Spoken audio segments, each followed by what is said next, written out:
Abra su Biblia en el libro de Filipenses capítulo 2. Hoy vamos a ver la segunda parte de exhortación a la unidad basada en el ejemplo de Cristo de humildad y sacrificio. La reunión anterior que vimos, el capítulo 2, precisamente estuvimos hablando que en el capítulo 2 del libro de Filipenses, lo que a nosotros se nos indica es un principio muy útil para evitar precisamente las discusiones dentro de las iglesias, ya que en la iglesia de Corintio había discusiones, había contiendas, había problemas. Fue una iglesia muy elogiada por muchas cosas, pero tenían esta falla, tenían este error, y Pablo lo quiere corregir. Y habíamos visto ya los 6 primeros versículos del capítulo 2 de Filipenses. Ahora seguimos con el 7 y 8 en adelante, y dice: sino, hablando de Cristo, que se despojó a sí mismo, tomando forma de siervo y hecho semejante a los hombres, y estando en la condición de hombre, se humilló a sí mismo, haciéndose obediente hasta la muerte y muerte de cruz. Cada parte de este pasaje describe la profundidad cada vez mayor de la humillación que Jesucristo, el amado Hijo de Dios, padece. Cada vez mayor. ¿Por qué Él padece esta humillación? Él lo hace primero por obediencia al Padre y después por amor a nosotros. Él estaba no solamente, escuche bien y preste atención aquí adelante, no tiene nada que ver atrás. Él no solamente estaba dispuesto a dejar la gloria del cielo, sino que también se despojó a sí mismo, tomó forma de siervo, se hizo hombre, se humilló a sí mismo, haciéndose obediente hasta la muerte. ¿Y muerte de qué? De cruz. El Señor no escatimó en su sacrificio para salvar nuestras almas. Él dio absolutamente todo. William MacDonald dice: no había profundidad a la que no descendiese a fin de salvar nuestras almas culpables. Bendito sea para siempre su glorioso nombre. Se humilló a sí mismo, llegando a ser obediente hasta la muerte. Esto es maravilloso a nuestros ojos. Obedeció, aunque esto le costó la vida. Obediente hasta la muerte significa que obedeció hasta el fin. Fin de la cita. La muerte por crucifixión, hermano, era una de las más vergonzosas y dolorosas muertes que se le podía dar a alguien en ese tiempo. Esta pena era reservada solo para criminales peligrosos o asesinos, y ahí fue a donde se lo ejecutó al Rey de Gloria, para que Él así pudiera redimirnos del pecado. Un himno llamado Uno hay que tomó mi lugar en la cruz, así se llama el himno, dice lo siguiente, preste mucha atención. Uno hay que tomó mi lugar en la cruz, aunque indigno yo fui de su amor. Anhelando mi negro pecado borrar, ese cáliz de muerte bebió. Mi pecado en la cruz fue clavado con él. ¿Con qué sed anheló mi perdón? ¿Con qué paz, con qué amor hoy contemplo esa cruz donde Él mi maldad expió? Nunca más esa carga de muerte y dolor sobre mi débil hombro pondré. Yo la dejo clavada allí en la cruz, pues allí fue clavada por Él. Cuán paciente conmigo, cuán sabio soy, que de escorias librándome va. Bajo un cielo sin sombra de condenación, gozo libre, su amor sin igual.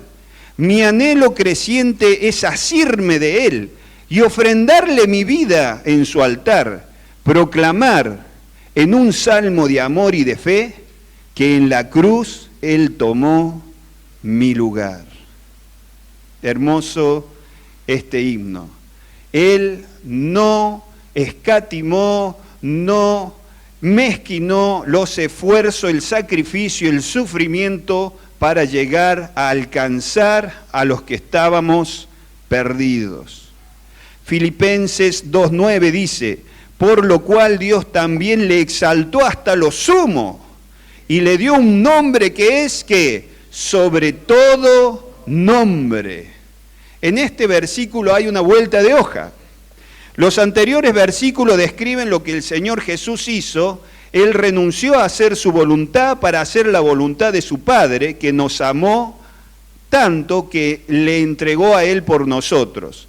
Pero ahora vamos a ver lo que el Padre hizo por Él una vez que Él concluyó su obra. El Señor Jesús se humilló siendo Dios hasta lo sumo, por lo tanto el Padre a Él lo exalta ¿hasta dónde? Hasta lo sumo.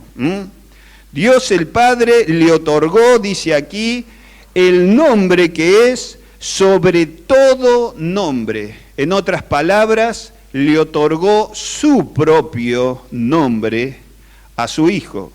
Isaías 45:22 dice así, mirad a mí y sed salvos todos los términos de la tierra, porque yo soy Dios y no hay más. Por mí mismo hice juramento, de mi boca salió palabra en justicia, y no será revocada, que a mí se doblará ¿qué? Toda rodilla y jurará toda lengua. Eso dice el Señor. ¿Y qué tiene que ver con lo que estamos leyendo? Mire el próximo versículo de Filipenses 2, el versículo 10. Dice, para que en el nombre de Jesús se doble toda rodilla de los que están en los cielos, en la tierra y debajo de la tierra. Ese fue la exaltación que Dios le da, el Padre, al Señor Jesús. Su propio nombre, para que en su nombre se doble toda rodilla. Dios quedó tan absolutamente y maravillosamente satisfecho con la obra redentora de Cristo, que Él decretó que se doble toda rodilla de cualquier ser viviente, sin importar quién sea y a dónde viva. En la tierra, en los cielos, en los infiernos, no importa. La rodilla de cualquiera se va a doblar ¿a quién? Ante el Señor Jesucristo. Esto no quiere decir que todos vayan a ser salvos. Más bien quiere decir que el que no doble por voluntad las rodillas suyas ante el Señor en esta vida, tarde o temprano la va a tener que doblar, pero al final todos van a doblar las rodillas ante Él y le van a confesar como Señor. Nosotros actualmente vemos una tremenda oposición a todo lo que la palabra de Dios enseña o indica por la sociedad. Todo lo que la Biblia dice se acepta si está o forzado para decir otra cosa, porque si le das el sentido adecuado de la palabra, esta sociedad no lo acepta, no le gusta, no lo quiere. Bueno, cualquier persona que se haya rebelado contra él en esta vida va a ser subyugado en la próxima vida, porque claramente dice la Escritura que él va a reinar y regir ¿con qué? Con vara de hierro. Salmos 2, 7 al 9 dice, yo publicaré el decreto. Acá hay alguien que sí puede decretar. Dios me ha dicho, mi hijo eres tú, yo te engendré hoy, pídeme y te daré por herencia las naciones y como posesión tuya los confines de la tierra. Los quebrantarás con vara de hierro, como vasija de alfarero los desmenuzarás. Esa es la autoridad que se le ha dado a nuestro Señor Jesucristo. Filipenses 2:11 dice, y toda lengua confiese que Jesucristo es el Señor, para gloria de Dios Padre, porque el Padre se glorifica en el Hijo. Este pasaje nos enseña que a cambio de la humillación voluntaria que Cristo ha sufrido en la cruz y experimentó, Dios le va a dar una honra y una exaltación universal reconociendo su señorío. Esto lo podemos ver en el libro de Apocalipsis. Apocalipsis 5:11 dice: y miré y oí la voz de muchos ángeles alrededor del trono y de los seres vivientes y de los ancianos, y su número era millones de millones, que decían a gran voz: el Cordero que fue inmolado es digno de tomar el poder, las riquezas, la sabiduría, la fortaleza, la honra, la gloria y la alabanza. Y a todo lo creado que está en el cielo y sobre la tierra y debajo de la tierra y en el mar, y a lo que está sentado, y a todas las cosas que en ellos hay, oí decir: al que está sentado en el trono y al Cordero sea la alabanza, la honra, la gloria y el poder por los siglos de los siglos. Ese es nuestro Señor, es nuestro Padre y nuestro Señor Jesucristo. Sentado de esa forma van a recibir toda la alabanza y toda la honra. Y hay algo que decía Enzo recién, que queremos pasar la eternidad con Dios, pero no queremos pasar un minuto de oración. ¿Cómo, hermanos, nosotros pensamos, si no adoramos ni le honramos nunca en esta tierra, que vamos a estar dispuestos de honrarle y adorarle por la eternidad en los cielos? Hermano, es lógico. El cielo es cielo porque Dios está ahí. Y el verdadero cristiano quiere ir al cielo, ¿por qué? Porque se va a encontrar ¿con quién? Con su Dios. No por solamente estar en los cielos. Siempre recordemos que el verdadero amor a Dios lo tiene la persona que ama a Dios por lo que Dios es y no por lo que le dé. Obviamente que Dios bendice también, lo sabemos, pero el verdadero cristiano ama a Dios por lo que Él es, más que por lo que Él le pueda dar. Los que han negado los derechos de Jesús admitirán algún día su insensatez, que han errado gravemente y que Jesús de Nazaret era verdaderamente el Señor de gloria.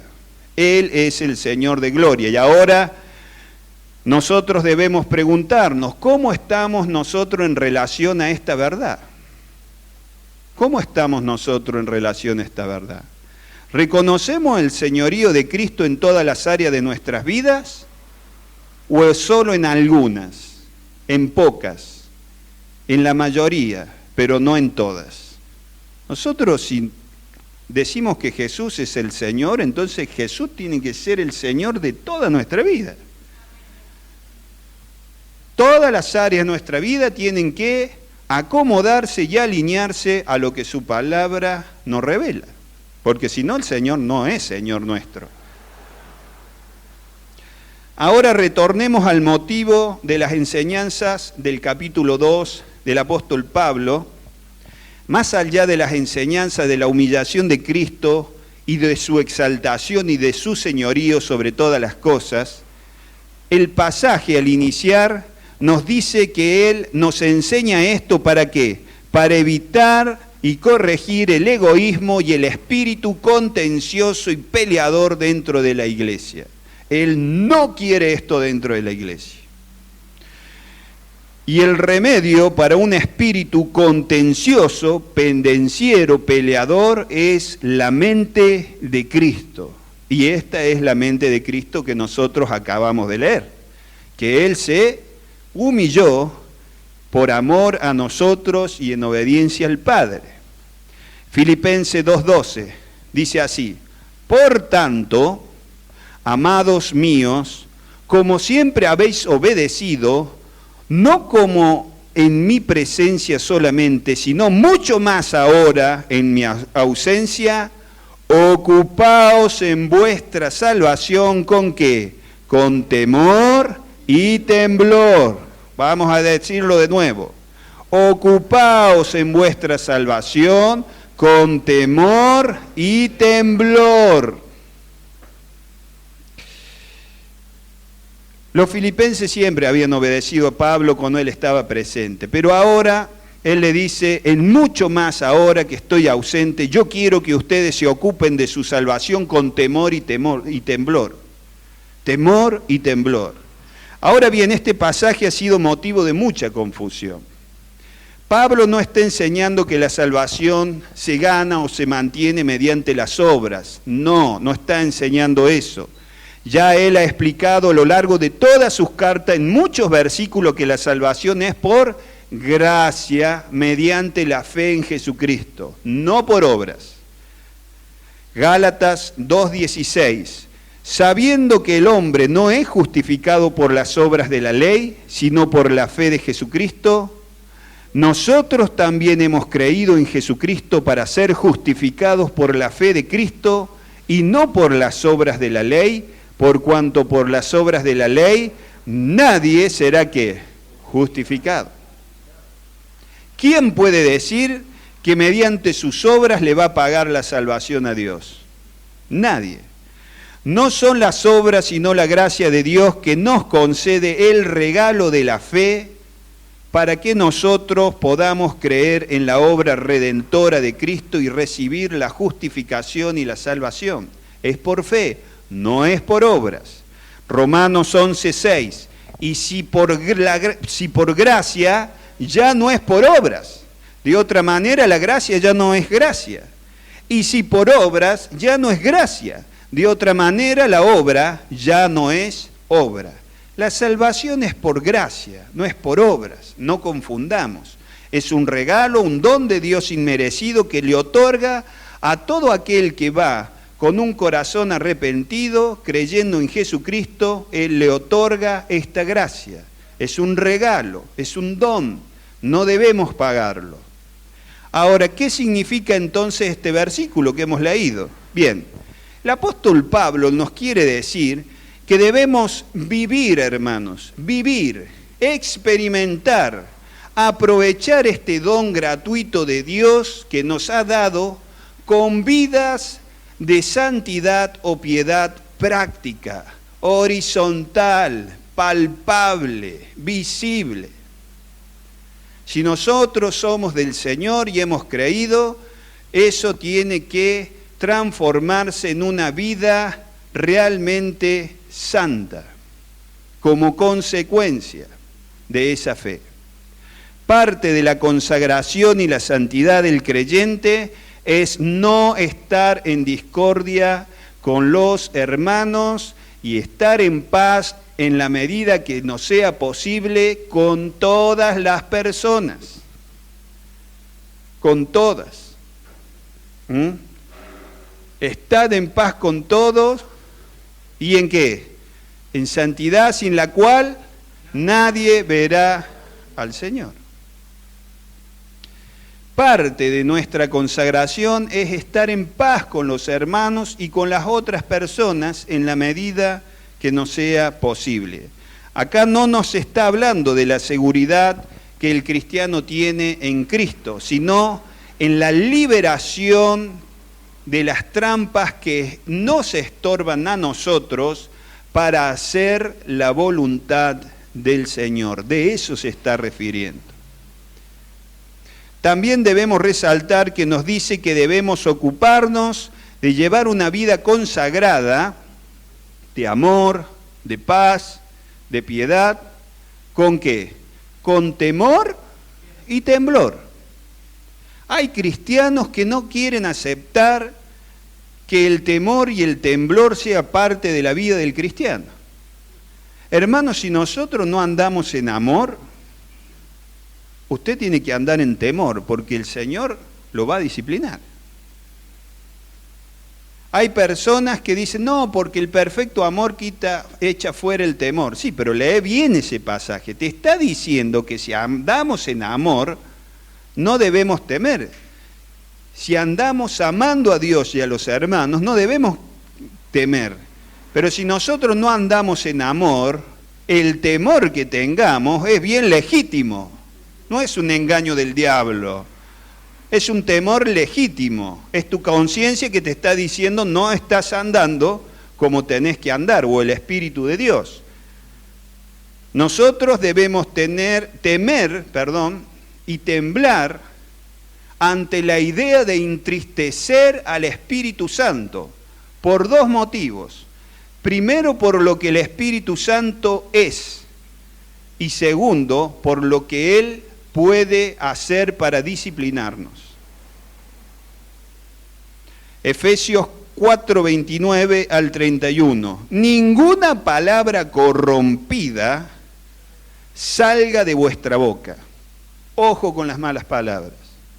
Sino la que sea buena para la necesaria edificación, a fin de dar gracias a los oyentes, y no contristéis al Espíritu Santo de Dios, con el cual fuiste sellado para el día de la redención. Quítese de vosotros toda amargura, enojo, ira, gritería y maledicencia, y toda ¿qué? Malicia, todo el mal. Otro pasaje dice, absteneos de toda clase de mal. Hebreos 12:5 dice, hijo mío, no menosprecies la disciplina del Señor, ni desmayes cuando eres reprendido por Él, porque el Señor al que ama, disciplina y azota a todo a quien recibe por hijo. El Señor sí disciplina, hermano, y sí azota. Y si usted era chico y le dio un azote, un padre suyo o su madre, y le dolió, imagínese la manito de Dios, ¿cómo le va a doler? Tratemos de estar alejados de toda clase de maldad. Filipenses capítulo 2, versículo 13. Porque Dios es el que en vosotros produce así el querer como el hacer por su buena voluntad. Ahora Pablo le recuerda que es posible experimentar, vivenciar la salvación de Dios, esa vida consagrada. ¿Por qué? Porque Él es Dios quien opera tanto el querer como el hacer en nosotros por su buena ¿qué? Voluntad. Esto significa que Dios en primer lugar es quien en nosotros pone el deseo, el anhelo y el poder de hacer ¿qué? Su voluntad, su voluntad. William MacDonald dice algo que está muy buena. Dice aquí de nuevo tenemos la maravillosa fusión de lo divino y lo humano. En un sentido somos llamados a obrar nuestra salvación, en otro es solo Dios quien puede capacitarnos para ello. Nosotros debemos hacer nuestra parte y Dios hará la suya. Sin embargo, esto no es de aplicación al perdón de los pecados ni al nuevo nacimiento. La redención es enteramente obra de Dios. Sencillamente creemos y entramos en ella. Fin de la cita. Nunca nosotros creemos que vamos de alguna forma, debemos creer que vamos de alguna forma a pagar nuestra salvación. Nosotros sí, para andar en piedad y en santidad debemos poner nuestro esfuerzo, pero eso no es moneda de cambio para hacernos salvos, hermano. Solamente la sangre de Jesucristo ha pagado el precio de nuestros pecados y nuestra salvación, nada más. Nosotros no podemos añadir nada a esto. Filipenses capítulo 2, versículo 14. Haced todo sin murmuraciones y contiendas. Sin murmuraciones ni contiendas.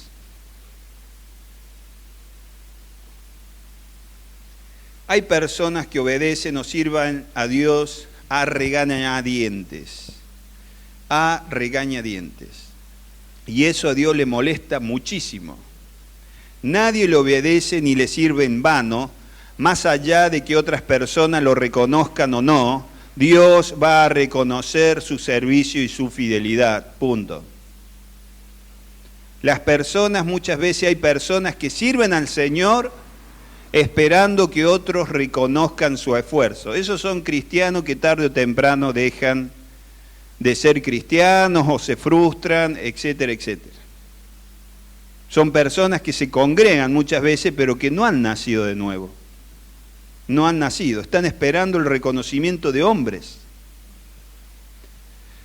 En Malaquías Dios le dice a los sacerdotes que sirven a Dios a regañadientes o con desprecio. Eso le dice Dios a los sacerdotes de Israel en el libro de Malaquías, capítulo 1, versículo 10, dice: ¿quién también hay de vosotros que cierre las puertas o alumbre mi altar de balde? Yo no tengo complacencia en vosotros, dice Dios de los ejércitos, ni de vuestra mano aceptaré ofrenda. Dios no se complace en las personas que lo sirven y murmuran o se quejan de servirle a Él. No le agrada. Dios dice: yo no voy a aceptar ese tipo de servicios y de ofrendas. No lo voy a aceptar. Y Él le dice a los sacerdotes: ¿quién me sirve a mí de balde? A ver, ¿acaso de quién usted recibe su vida? ¿De quién recibe sus bienes? ¿De quién usted recibe todo? Usted nunca va a obedecer a Dios ni le va a servir de balde, hermano. Usted lo está haciendo porque Él es digno, porque usted le está honrando de lo que ha recibido de su propia mano. ¿Qué dice Salomón? ¿Qué podemos ofrecerte, Señor, sino lo que recibimos de quién? De tus manos. Nosotros damos a Dios lo que recibimos de Él, así que tampoco en eso podemos creer que tenemos tanto mérito. No podemos servir a Dios con una mala actitud y esperar que Él acepte nuestro servicio u obediencia. Filipenses 2:15, para que seáis irreprensibles y sencillos, hijos de Dios sin mancha, en una generación maligna y perversa, en medio de la cual resplandecéis como luminares en el mundo. Al refrenarnos de quejas y disputas podemos ser irreprensibles y sencillos. Irreprensibles y sencillos. Ser irreprensible significa que no se puede mantener una acusación contra esa persona. No podemos sostenerla. Por eso podemos ver en Daniel capítulo 6, versículo 4, entonces los gobernantes y sátrapas buscaban ocasión para acusar a Daniel en lo relacionado al reino, mas no podían hallar ocasión alguna o falta, porque él era fiel y ningún vicio ni falta fue hallado en él. Esto es una persona irreprensible. Una persona irreprensible puede que peque, pero pide perdón, confiesa y retribuye siempre que ella puede. Eso es una persona irreprensible. Ser sencillo significa sincero, sin doblez. La persona pendenciera carece de estas dos cosas. La persona que es peleadora y contenciosa no se puede llamar irreprensible. Es contenciosa, es pendenciera, no se la puede llamar sencilla. Cuanto más sincero e irreprensible seamos en esta generación, cada vez más perversa, más va a brillar nuestro testimonio. ¿Dónde brilla una luz? En un lugar bien oscuro. Y cuanto más oscuro, más resalta ¿qué? La luz. Nosotros seremos grandes luminares en este mundo si reflejamos la luz de Cristo de una forma en que los demás puedan verla claramente. Filipenses 2:16, y con esto terminamos. Asidos de la palabra de vida, para que en el día de Cristo yo pueda gloriarme de que no he corrido en vano, ni en vano he trabajado. Si nosotros no queremos que nuestro trabajo, obediencia, fidelidad a Dios, servicio, sea en vano, nosotros debemos estar ¿qué? Asidos, tomados, agarrados ¿de qué? De la palabra de vida, la palabra de Dios. De ahí tenemos que estar agarrados con uña y dientes, hermano, bien agarrados.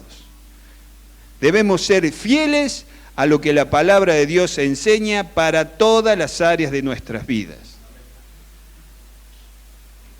No son los grandes ministerios los que van a traer las grandes recompensas. También van a tener recompensa. Pero lo que Dios más va a recompensar en una persona es su fidelidad hacia Él. Yo he escuchado la historia de vida de muchos pastores muy reconocidos mundialmente, y lamentablemente muchas veces ellos cuentan cuando iniciaron la vida que llevaban. Tenían un ministerio, y muchos de ellos han dicho, de personas que son muy exitosas y de buena doctrina, pero después te cuentan cómo ellos trataban a su familia, cómo ellos trataban a los feligreses, cómo ellos... Y vos decís, wow, hermano. Tuvieron éxito, sí, pero ¿a costa de qué? De la fidelidad a Dios. Y Dios, cuando ellos estén en su reino, cuando nosotros también estemos en su reino, todas estas cosas van a ser puestas en cuenta. No va nomás a ver el Señor, a ver qué ministerio tuvo fulanito. Ah, vos ganaste un montón de gente y tenías una iglesia grande. Bueno, está bien, te voy a dar un galardón grande, aunque le pegaras a tu mujer, a tus hijos, le engañaras o cualquier cosa, no importa. Eso no es así. Primero, la fidelidad ¿a quién? A Dios. Y después al ministerio, pero primero a Dios. El otro día estaba escuchando un pastor al cual yo admiro, que dijo que los 10 primeros años de su vida fueron un desastre. Él con su mujer y sus hijos, su familia. Fue un desastre, casi pierde toda la familia, dice. Gracias a Dios reconoció y cambió, porque él dice que estaba totalmente convencido que lo que tenían que cambiar era la mujer de él o su familia, no él. Y al final era él el que tenía que cambiar. Entonces, hermanos, nosotros tengamos cuidado, seamos muy fieles a lo que la palabra de Dios dice, y nosotros no vamos a haber trabajado en vano. Vamos a hablar con Dios y vamos a orar.